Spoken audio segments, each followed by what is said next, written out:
یو ورځ نبی ابوبکر عمر و عثمان رضی الله عنهم لمبل نبی علیہ السلام په تیږه ورته ناست و. چل یې جوړ که د عثمان صاحب داسې عجز سړی و. نو عثمان رضی الله عنه ته ابوبکر صدیق صاحب عمر چل جوړ که چې دی به اوبو کې ښه منډو.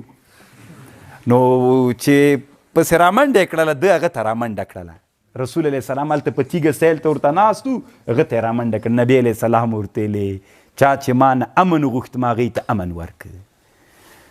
څومره خوند کوي طالبانو. دا نه چې تسبیح واړوه دا ژوند داسې ژوند طالبانو نورم ده. ژوند ډېر خوندور ژوند ده. د رسول صلی الله علیه وسلم یو کتاب د طالبانو دا کتاب هم پیدا کوي الفقاه والمزاح زبیر ابن بکار جوړ کړی. ډېر ښه کتاب د طالبانو ډېر خوندور کتاب ده. یعنې دا اکثره د صحابه او د تابعینو هغه رسول صلی الله علیه وسلم طالبانو ته ورته ګوره رسول علیه السلام به دومره خوندور ګپ کله لګوه صحابهو سره. یو ورځ نبی صلی الله علیه وسلم ته میلمه راغلی ده کافر راغلی ده دعوت د اسلام شروع ده. اوښه یې راوستلې باندې ولاړه د جومات. د نورو صحابو یو صحابي و نعیمان نومېده ډېر ګپي و. د نعیمان رضی الله عنه ته دا نورو صحابه ویلې وي که نرې دا اوښه دې حلاله کړه. ځه که نرې حلاله یې کړه. هغه ورته ویلې پردی ده ولې وي ځه که نرې حلاله دې کړه. زه چې بس ویلې زه خو بس لنډه یې دا چې اوښه یې پې حلاله کړه پردی اوښه. هلته یې اوښه حلاله کړه چپه یې کړله پخه یې کړه. هلته د رسول علیه السلام دا مجلس ډېر اوږد چې هغه کافر ایمان راوړی نه و ایمان یې راوړی چې باندې راووته چې ګوري د اوښې پوستکې پراته دي په زړه رسول علیه السلام ته راغی چې ما اوښه یې حلاله کړې. نبي علیه السلام په غوسه راووته چې دا چا کړې ده. هغوی ورته ویلي چې بیا به ما ورښیي نه نعیمان ته ویلي ول وایي ښه نه دي ورښیو. چې راننوته وی دا چا کړې ده. نبی علیه السلام ته وی دا چا کړې ده. نو هغوی راز ورته ویلي وي نعیمان کړې. وایي چېرته ده نعیمان وتښتېد. یو ځای کې داسې کنده وه دې کې کېناسته لوښې سر واچولې. لوښې خو پېژنئ که نه او اوبو کې چې راشنې کېږي دې ته چې کېناسته نو صحابه داسې ورته ویلي وي ای د الله رسوله نعیمان دلته نسته. تی په ګیر ورکړه چې نبی علیه السلام ورته راغی نو دی داسې ناسته و لوښې پې پرتې دي. نبي علیه السلام چې دا لوښې تر نه را لرې کړې مخ یې ګردجن سوی و. نبي علیه السلام ورته وخندل له لاس یې راونیوی راځه 2 دانې به نورې ورکړمه 2 دانې به نورې هغه ته ورکړم هېڅ پروا نه کوي راځه. دومره طالبانو صحابه رضی الله عنه سره رسول صلی الله علیه وسلم دغه نعیمان چې و طالبانو اوس خو میاشت شروع کړې دوی درته وایم. دغه نعیمان به کله کله به نبی علیه السلام مسجد نبوي کې ناست و. نبی علیه السلام ته به یې انګور راوړل کې به یې ښودله. نورو صحابو ته به یې ځان داسې که چې یعنې زه خو یو سخي سړی یم.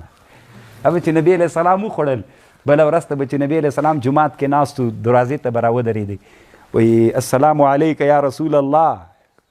هغه ورته ویلې وعلیکم السلام. نعیمانه څه چل دی؟ یا پیسې غواړي؟ وایي کومې پیسې؟ ولې د انګورو نه خوړل موډ به هم دلته کړی. یوه به یې بل هم درته وکم بیخي ډېر ګپي صحابي تېر سوی نعیمان. یو دی و یو سویبت ابن حرمله دی دواړه ملګري و. ابوبکر صدیق و سویبت ابن حرمله و نعیمان و. دا خبر طالبانو علامه ابن حجر الاصابه فی تمیز الصحابه کې هم لیکلی. یو ورځ دوی تجارت ته تللي دي نو نن د سویبت ابن حرمله د دیګ لمبر ده په بازار کې یو کوټه نیولې. دیګ لمبر یې ده چې دیګ وکړي. نو هغه ورته ویلې ده نعیمان ورته ویلې وایي هغه ډوډۍ راوړه زه وږی یم. ده ورته ویلې ودرېږه نور ابوبکر صدیق ملګري خو راسي. وایي راوړه که یې نه راوړې بیا زه هغه د سره کوم نه یې در کوم چې ابوبکر صدیق وایي ښه زه به دې هم خوښ سم. باندې راووته بازار کې خلک راغلي کم لرې جینه غلام پسې ګرځي غلام اخلي. نو ده ورته ویلې وایي غلام اخلی وایي ما سره سته